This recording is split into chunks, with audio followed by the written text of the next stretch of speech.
economics. We are going to move to chapter 5, which is going to be measures of central tendency. So far we have discussed 4 chapters in statistics. We have had an introduction about what is statistics, what is economics and how it is related. Then the second chapter was collection of data. Then the third chapter was organization of data, where we classify data, and the fourth chapter was presentation of data, right? So draw the classification of data means what you have to do, children. Like yesterday in the previous video session I have presented it, the presentation of data. So textual presentation, then what? Tabular presentation and the diagrammatic presentation. How is diagrammatic presentation further classified? That is how you are going to present it. And there was one little different thing, pie diagram. So what do you have to do with the pie diagram? You have to convert the actual data into percentage, and you have to convert the percentage into what? You have to convert the percentage into the angular component. In the book, page number 49, there was a table given for our reference table 4.6, and we used that table to present our pie diagram to understand about it. So how do you make it easy? Like how do you convert the percentage? There is a small mistake in the table given there. So here what they have given, like you have marginal worker, non-marginal worker and non-worker, right?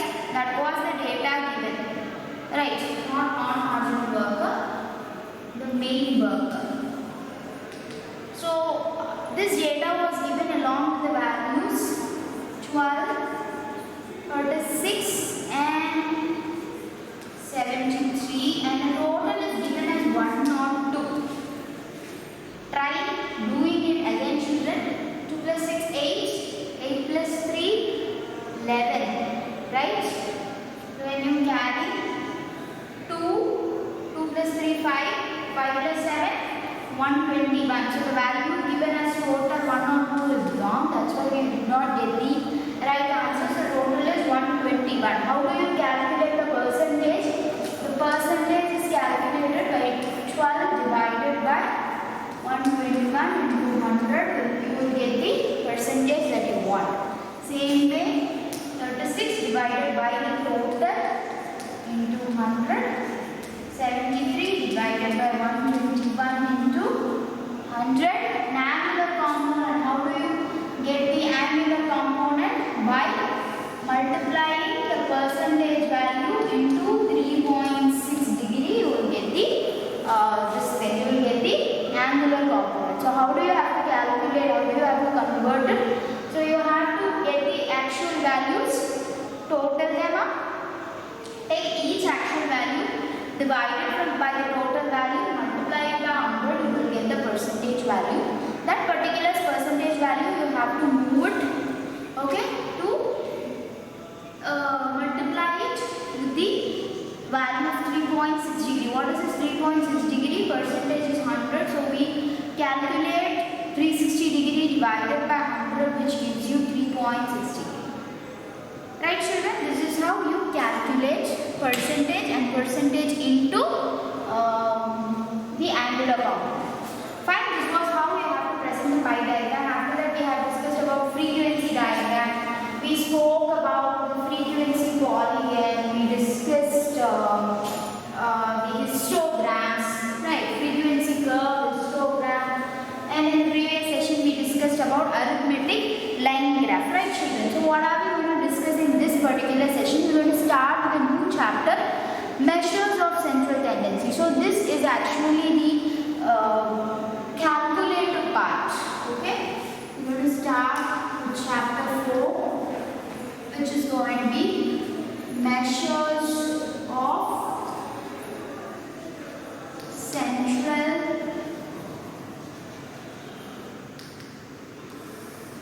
tendency. What is this measures of central tendency going to mean? It is actually related to probability. What is it related to, children? Probability, and it is the numerical method to explain the data given in the form of a table. Okay? So what is the meaning of it? the numerical form to explain the data. And what is the other name of measures of central tendency? It is also called as averages. What is it called? Averages. And it is used where? In relation with probability distribution. And from when it is in existence? From 1920s. So what is meant by measures of central tendency? The first thing is to have a numerical form to explain the data given, and then we have the averages, then we have the probability. It deals with probability distributions, and it started from 1920s, right? Early 1920s. Now, what is the difference between a value of a variable and this measures of central tendency? When we talk about the value of variables, yes, that is even given in numerical data, but that does not give you an average, right? Whereas measures of central tendency is entirely going to discuss about average. So when you have a huge data, when we had the previous lesson, when we had an example of the marginal worker, main worker, so we take an average in a particular state or in a particular rural area. What is the average strength? What is the, even in your marks, what do? We find an average, right? What do? We just add all your marks and divide it by number of subjects, and what do we get? It's average.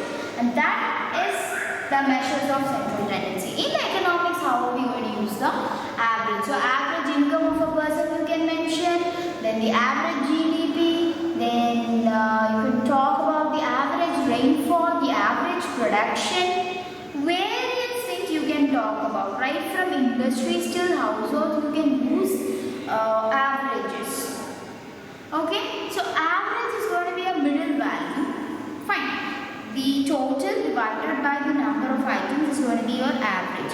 So what are the other things you want to know regarding to an average? What are the measures of finding this? What are the measures you deal with this particular average method or central tendency method? You're going to talk about three important things: mean, median, mode. You have studied it in mathematics in your middle school, you would have discussed it. It's a very interesting, nice topic. It's easy to deal with, and at the same time it is challenging also. You need to remember certain formulas. Okay, what are we going to use here? We are going to use some formulas. So we are going to use some formulas to find the average and all the other things. So here we have an example where we are talking about one particular farmer, okay, and he has grains. Similarly, 50 other farmers are there. So based on the 50 farmers, what is the average production that you can make? So everybody works differently, right? Everybody earns different incomes. Everybody is of different income level. So how do you know the average income? What is the a limit that you can check with? Okay, you say that below poverty line. Who fixes the poverty line first of all? On the basis of what do you fix that? It is through this average. Okay, income tax is exempted till an income bracket. So how do you fix it based on this average income? Right, more than this, lesser than this, you have this thing, right? So we say that more than this percentage, if you get, you have, you're in a good position, you are an outstanding student. Based on the marks we divide, which is not right. Right, children? So talking about rainfall, talking about some major things which constitutes a large number of data. Okay, when we have a lot of data, we need to have average. So everything is different here. When you talk about 50 different farmers, you're going to have data of 50 different farmers. children. So how much? Excuse me. How much is their investment? So 50 farmers and 50 different investments will be there. Right. So how are we going to find what is a reasonable way, or how much they would have invested? What is the line there? What is the limit that can be found? That is found through the measures of central tendency, which is also called as average. Here we are going to talk about three different values. So when the average, above average in the ordinary sense, is mentioned as the arithmetic mean. So what are we going to do? The above average is found through what, children? The arithmetic mean. Right, children? So it should be always in capital. A and M should be in capital because our places will be writing as A and. So I want you to use only capital for both of these things. A and M everywhere that you write arithmetic mean. Then above the size of what half of the farmers own. So when you have 50 farmers and each of them own 1 acre of land, that means 50 into 1, 50 acres of land. Above the half. So half in that is 25. Okay, 25 and 26. So we might come into a value like 25.5. So above the half of the size. Above the half is measured through the median. Right? And then above what most of the farmers own.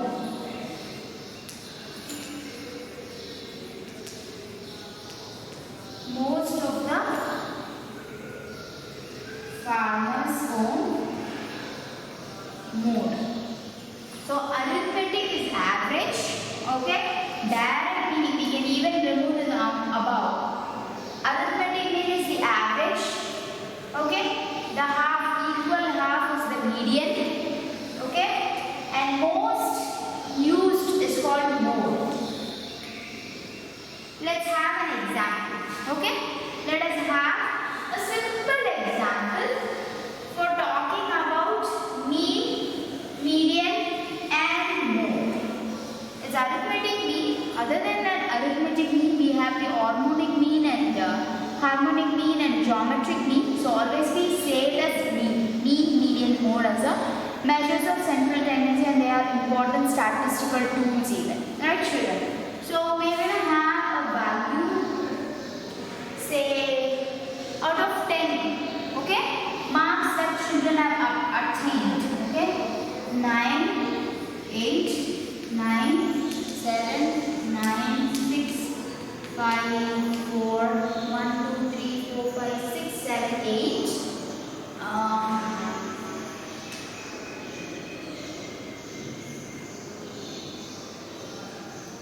this is the data given. Marks obtained by how many students? 10 students. Okay. So how do you find the average of it? You need to total this and divide it by 10. So the average is found by what? By adding all these values. So you will do 10 plus 8 plus 9 plus 8 plus 9 plus 7 plus 9 plus 6 plus 5 plus 4 divided by the number of values 1, 2, 3, 4, 5, 6, 7, 8, 9, 10. Whatever you get is the average. Okay, what are we going to find in the second one? The half, the exact half. This is the first one. Second, you are going to find what? The half. The half value. For that, what you are going to do? You are going to write it in the ascending order. What you will do? 4, 5, then what? 6, then we have 7. Okay, how many 7s? Only 1 7. We have 2 8s.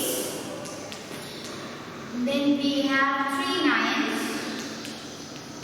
And then we have 1 10. Children, you should not miss any value. So 1, 2, 3, 4, 5, 6, 7, 8, 9, 10. You have 10 values. So 10 is an even number or an odd number? Even number. So even number means you have to take the middle two values. This side 4 left out, that side 4 left out. So you get 8 plus 8, 16 divided by 2, which is 8. This is the half value. So in case this 10 is not at all there, you have only 9 values. It's an odd number. What do? Simply you go for the center number and that the half, the exact half meeting point is your half point. Then most of the times occurrence you have to think. So if you see here, 4 has occurred only once, 5 has occurred only once, 6 has occurred once, 7 has occurred once, 8 has occurred twice, okay, 9 has occurred twice, 10 has occurred only once. So which has occurred most of the times? 9. How many times? 3 times. So which is your most of the times attained thing? 9. So what have you found here? You have found the average, you have found the half value, and then you have found half value, the middle value, and here you have found the most number of times the value was repeated, which was the value that was repeated, which data was repeated more than once, most of the times. So it is what you have found. Now how do we name them in this statistical terms? This average is called as mean. Okay? This calculation where you have found the center value, you call it median. And then the most number of repetitions we found, that is termed to be mode. Right? So what are the things we have found? Mean, median, mode. It's a very simple data, so here it was very easy for us to go through it. But what data you are going to collect, what data you are going to organize, you are going to have huge data, and definitely you need various measures of central tendency, because you are going to calculate about income, the GDP, the employment, production. So the data is going to be huge, not like this one-digit numbers. Easy for us to just find it out. We're going to have any number of data, so it is essential for us to understand what are the various measures of central tendency, what are the various tools that we are going to use here to find the measures of what? The 3 most commonly used averages. So this lesson is going to be entirely about the measures of central tendency, and it is what? It is about averages. What are the 3 important averages that we are going to talk about? We are going to talk about the arithmetic mean, the median, and the mode. What are the 3 important averages, children, that we are going to discuss through this measures of central tendency? The arithmetic mean, median, and mode. And what else we have to know? There are 2 more things like the mean, namely the geometric mean and harmonic mean, and we are not going to discuss about them in detail. Okay? They are applicable in certain situations but not commonly used. So these 3 methods are commonly used by everyone in every situation. So that is why we are going to start discussion about arithmetic mean, median, and mode. These are the 3 things that we are going to discuss first. So how are we going to calculate arithmetic mean? How are we going to calculate the median? And how are we going to calculate mode is what we are going to discuss. So what are these 3 basically? They are called as the measures of central tendency, and they are used for what? Finding about averages. Okay, children? And they are what? Numerical way of understanding the data, numerical way of explaining and understanding of data is called as what? Measures of central tendency, and came into existence from 1920s. Clear, children? So what are we going to discuss first? We are going to discuss the arithmetic mean. So in this even we have various methods: direct method, assumed mean, deviation, many methods are there. First, let us know what is meant by arithmetic mean.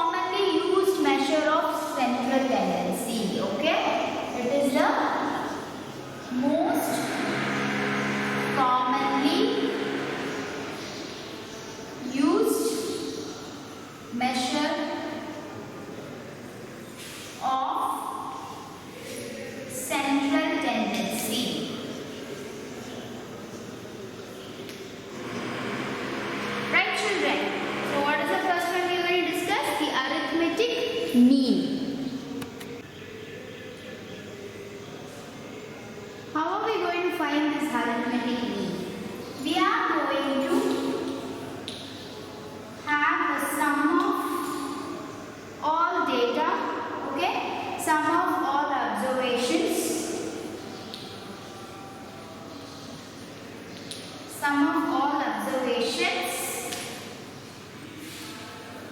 divided by the number of observations. Right, children? So already we have had some marks also to find the average mark. So here we'll have different sets of values. We'll try to do based on this particular thing how we are going to find it, and then we will be deriving the formula of it. Okay. How basically we are going to do is this is given as, so arithmetic mean is given as x bar. How is it given? X bar. So how are we going to have this x bar? X bar is equal to x1 plus x2 plus x3 plus whatever value we have. How many ever value we have, we are going to have that divided by n. Okay? This x1 till there, no, we can write it as sigma x by n. Okay? So this sigma x is the sum of all observations, and this n is the number of observations. Alright, children, so what is it? Sigma x by n means how many number of observations we have. We know that, and then we have to add all the observations, and when you divide it, you will get the x bar, which is also called as the arithmetic mean. Okay, what is this x bar, children? Arithmetic mean. How are we going to find it? So let us have a data here. We'll take the data of the glasses of water, okay, drunk by children in a classroom. We are going to take a population of 5 students, okay, 5 different students, and how many liters of water they are drinking in a particular day. So we have students here, okay, and number of liters of water, because we need to know how much average water and a style drink. Okay, so we see that student number 1 has drunk 3 liters of water, student number 2 has drunk 2 liters of water, because it's different. It's different for everybody. It's not that you drink 2 liters, so I also have to drink 2 liters. It differs. Okay, then the third student has drunk only 1.5 liters. The fourth student has drunk 3 liters, and the fifth student has drunk 2.5 liters. Now what we have to do? We have to use this formula to find the value, find the answer for it. This is the data given. What are we going to do now? X bar is equal to, we are going to total. Okay? 3 plus 2 plus 1.5 plus 3 plus 2.5 divided by what? Number of observations. How many number of observations do we have? 1, 2, 3, 4, 5. 5 observations. So 5. What we are going to do? We just going to total it. Okay? 3 plus 2, 5. 5 plus 1.5, 6.5. 6.5 plus 3, 9.5. 9.5 plus 2.5, 12. Right. So 12 divided by 5. So you will get a value of, what is your arithmetic mean, children? 0.4 is your arithmetic mean. So what is the average liters of water that a child can drink? 2.4 liters is the average limit that a child can drink. Okay, because everybody's is different. So how much is the limit there? How much is the basic average there? We have the value 2.4. So how do you find the arithmetic mean? Arithmetic mean is the average. It's the most commonly used measure of central tendency. More than median and mode,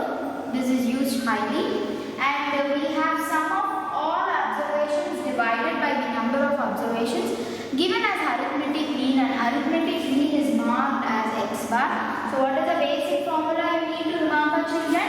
X bar plus sigma x by n. X bar is equal to sigma x by n.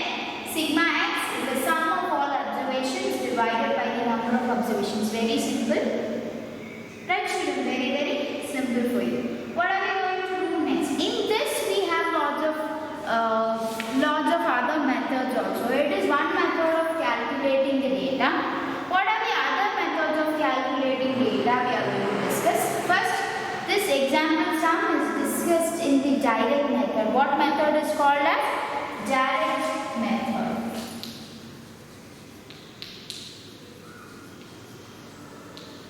So the usage of formula sigma x by n is the method. What method of finding the arithmetic mean, children? The direct method of finding the arithmetic mean. What are the other methods of finding the arithmetic mean is what we are going to discuss now. So how arithmetic mean is calculated? It can be calculated into two broad categories. One is for ungrouped data and another one is grouped data. So methods for ungrouped data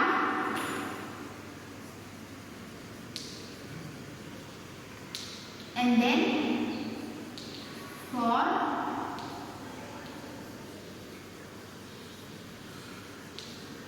grouped data.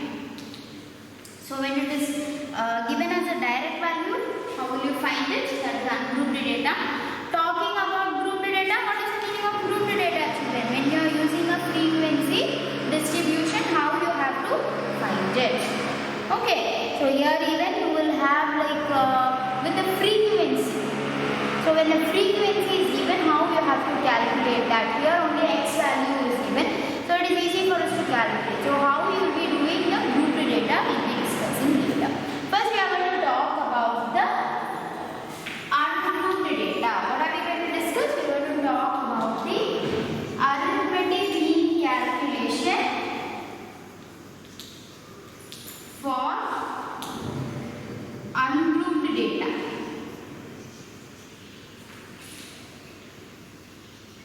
In that there are some other methods which we are going to discuss. First one is the direct method, where we took it very simply.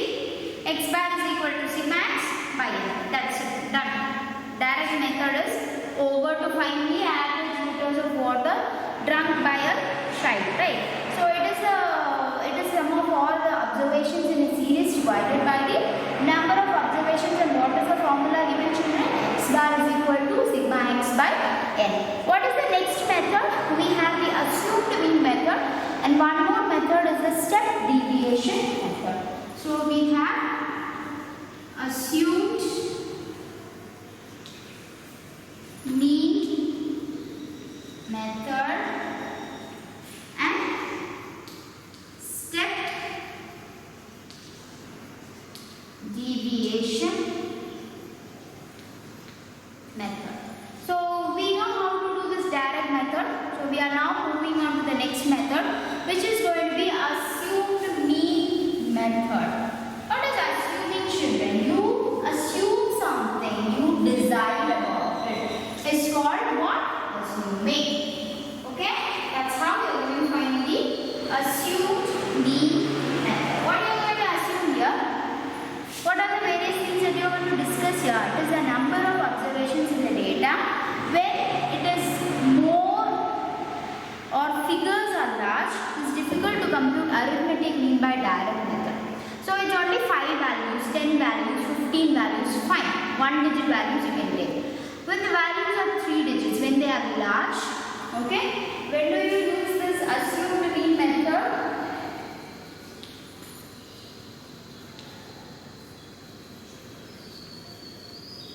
It is used when the data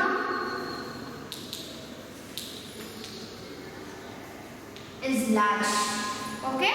when the data is large or the figures are difficult to compute. Okay.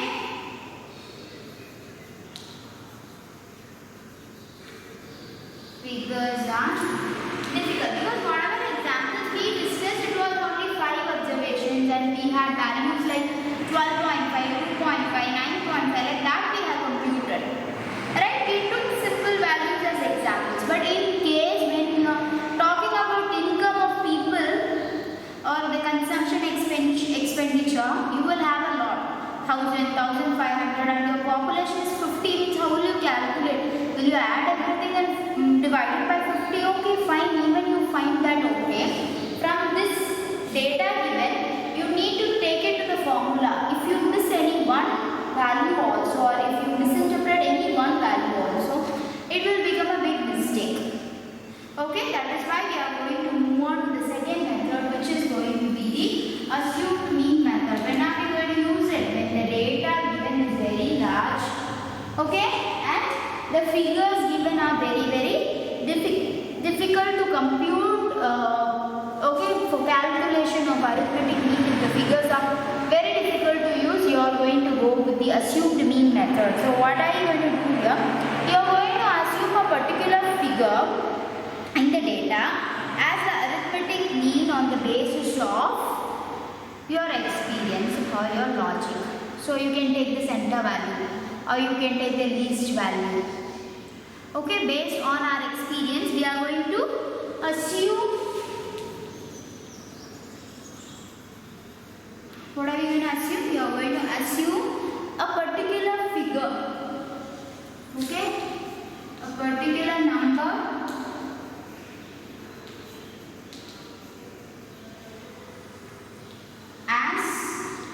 arithmetic mean. That's it. Is the calculation over? No. And then what are we going to do? We are going to take the summation. Then you may take the deviations of the said mean. With this arithmetic mean, we will be finding some other values. Okay, we will be finding their deviations, and then you have to take the summation of the deviations and divide it by the number of observations. So you have to find deviations. Okay, you need to find deviations using the assumed arithmetic mean. Then what do you do? Sum of deviations divided by the number of observations. How is it given?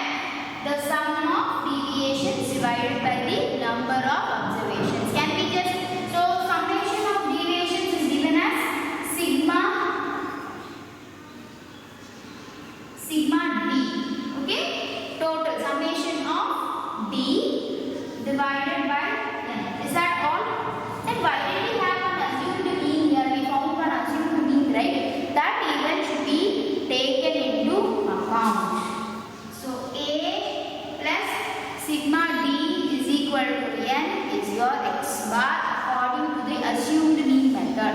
In the direct method, it was directly sigma x by n, but here the data is large, the numbers that we are getting is large. So what are we going to do? We are going to find deviations and then we are going to do the calculations based on that. Okay, so how are we going to use the assumed mean is what we are going to discuss here. So here we have an example. Let us take the same example.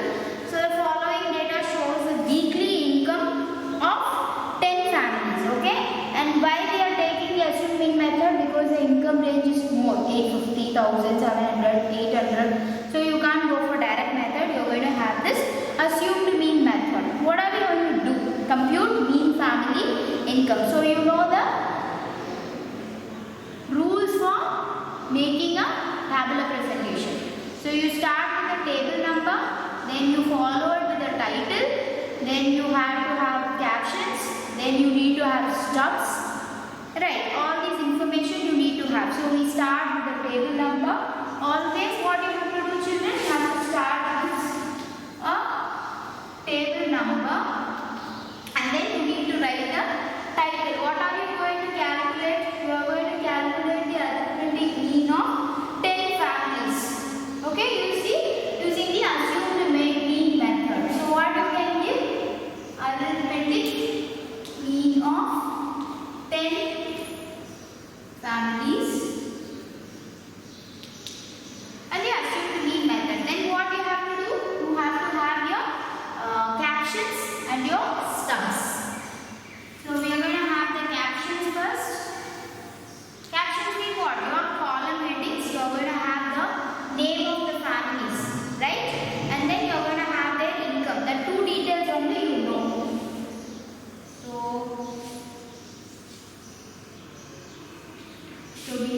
families. We have the income. So what are the values we get? A, B, C, D, E, F, G, H, I, J. Can you see till the end, or should I put it up? Yes, so you can see we'll have the data now. The income that we have known from the given example. So the income is given as X and the values are weekly income, right? 850. A is weekly income, then 700. C's weekly income is 100. Then D's weekly income is 750. Then E's weekly income is 5,000. Can you see the difference, children? 5,000 and 80. Such difference. Figures are difficult to compute. That is why we are going for this. 420, 2,500. Then we have 400 and 360. Alright. What are we going to do now? We are going to find an assumed mean. So we will find the deviation here. So how do you find the deviation here? D is equal to x minus a. The assumed mean is a here. So which one we are going to take? So we will be taking 850. The example that they have given is 850. But even if you take anything as a mean here, any assumed mean, you should get the same answer. So we will try with 850. So A is going to be 850. Right, children? So 850 minus 850 is 0. 700 minus 850 is 150. Okay? 100 minus 850 is minus 750. 750 minus 850 is minus 100. 5,000 minus 850 is going to be 4,150. It's fine, not using a calculator. 80 minus 850 is going to be minus 770. 420 minus 850 is going to be minus 430. Okay, see how minus value is also marked. That is also very important, children, because you are going to have the summation. You are going to total it up. So hence it is very difficult, very important. Sorry, not difficult. Very important for you to give the values correctly. Whether it is minus or plus, it should be marked clearly and correctly. Make sure you are going to do that. Okay? Minus means it should be minus. What you are doing basically, you have to first take this value minus 850. So 700 is lesser value and 850 is more. Okay? That's why you give a value of minus 150. What is the next value that you have got? 2,500. So you have got 1,650. Then 400 minus 850 is going to be minus 450. 360 minus 850 is going to be minus 490. So you have got your D now. What you have to do? You have to have a sigma D. What you are going to do, children? Sigma D. That is, you are going to have all the minus values together. You add all the minus values, then you add all the plus values. When you find the difference, you will get a value which is going to be 2,660. Is it in plus or minus? Then you should mention. Alright? So you have got a value of 2,660. What is this? It is your sigma D. What is this, children? This is your sigma D. Now how are we going to find it? We are going to put it in the formula of x bar is equal to a plus sigma D by n. So what is your a? What did we decide? 850 plus what is your sigma D? 2,660 by what is your n? How many values do you have? 10. So 850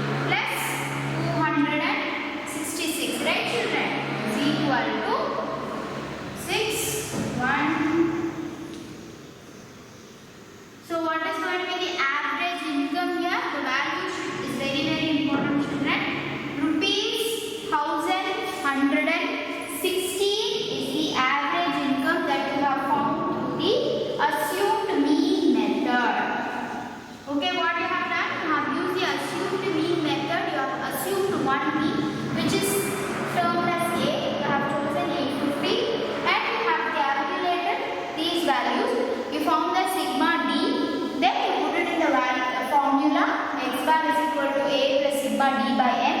So first you do sigma d by n, whatever value we get, add it with the a value that we have assumed as a mean. What do you get? X bar is equal to 1160.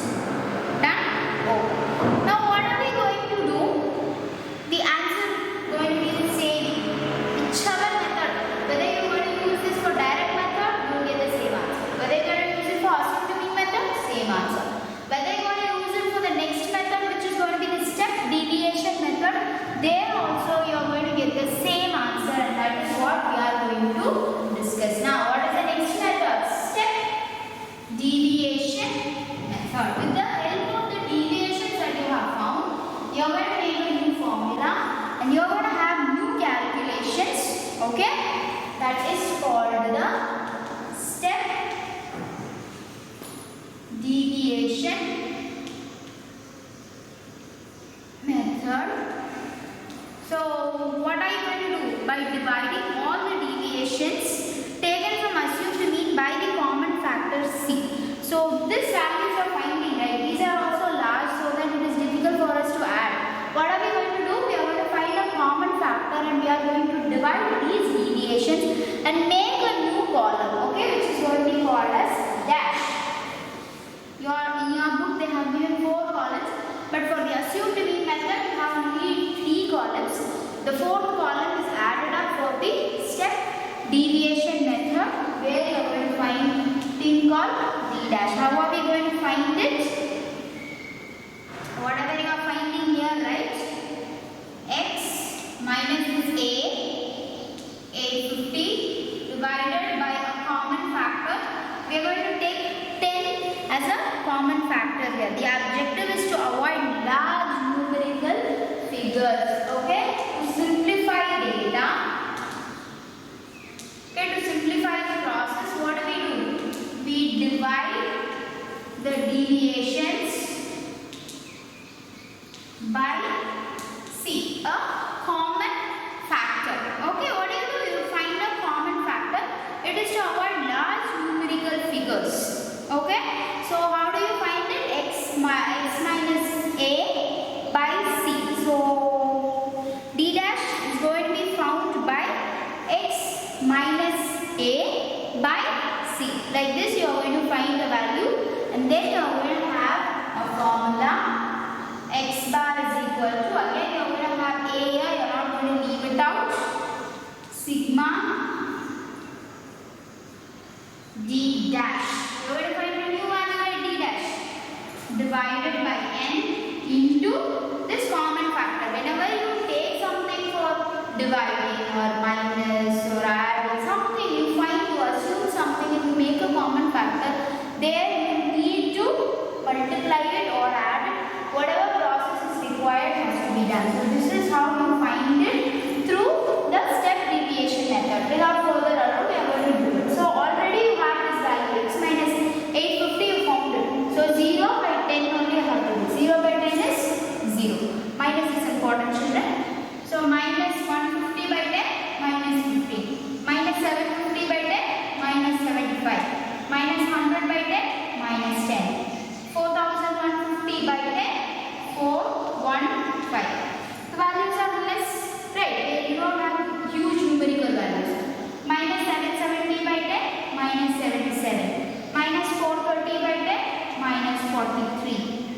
1650 by 10, 165. 1450 by 10, minus 45. Minus 490 by 10, minus 49.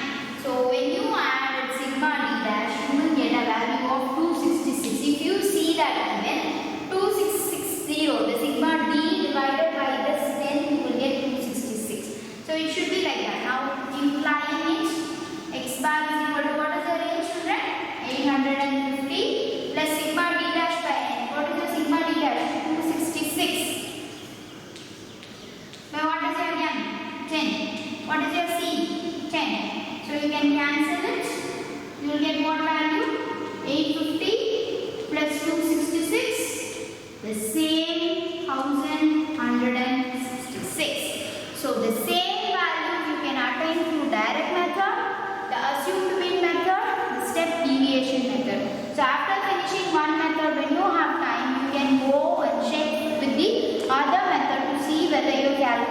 or right. Okay. So what have we discussed today? What is meant by measures of central tendency? What are the most commonly used measures of central tendency? Arithmetic mean, median, and mode. We have the arithmetic mean discussing first. The basic formula is x bar is equal to sigma x by n. That is the direct method. We have two classifications here of how arithmetic mean is calculated. One for ungrouped data and another one is for grouped data. For ungrouped data we have three methods. The direct method where the formula is x bar is equal to sigma x by n. Then we have the assumed mean method where the data is more, where the figures are large. We go for assumed mean method. What is the formula there? X bar is equal to a plus sigma d by n. The last method is called step deviation method. So for this first you cannot enter the step deviation method directly, children. You need to fall into the assumed mean method and then go on to the step deviation method, because you anyway have to find x minus a. Right. So how do you find it? You have a common factor here for dividing the d value that you have got here. So x bar is equal to a plus sigma d dash by n into c will give you the value at the arithmetic mean, the average, through what method? Through the step deviation method. I hope you have understood that. Try the same data with different methods and see with the different assumed mean. Instead of 850, choose another assumed mean and see how you are going to understand, how you are going to get. Of course you will get. Try with the value of 700 or 750, whichever you want to assume, you take that value. Add mean and you can take 5000. No issues. Anyway, one place will be 0. Okay? One place in the table will have a 0. Otherwise everything has a value in plus or minus. The symbols are very, very important, children, because you are going to have a summation. This minus plays an important role. So try different assumed mean. Try these both methods and see if you are going to be able to do it. Work out the problems here on. All the problems should be worked out in your classwork. Right, children? Thank you, and you all have a wonderful day.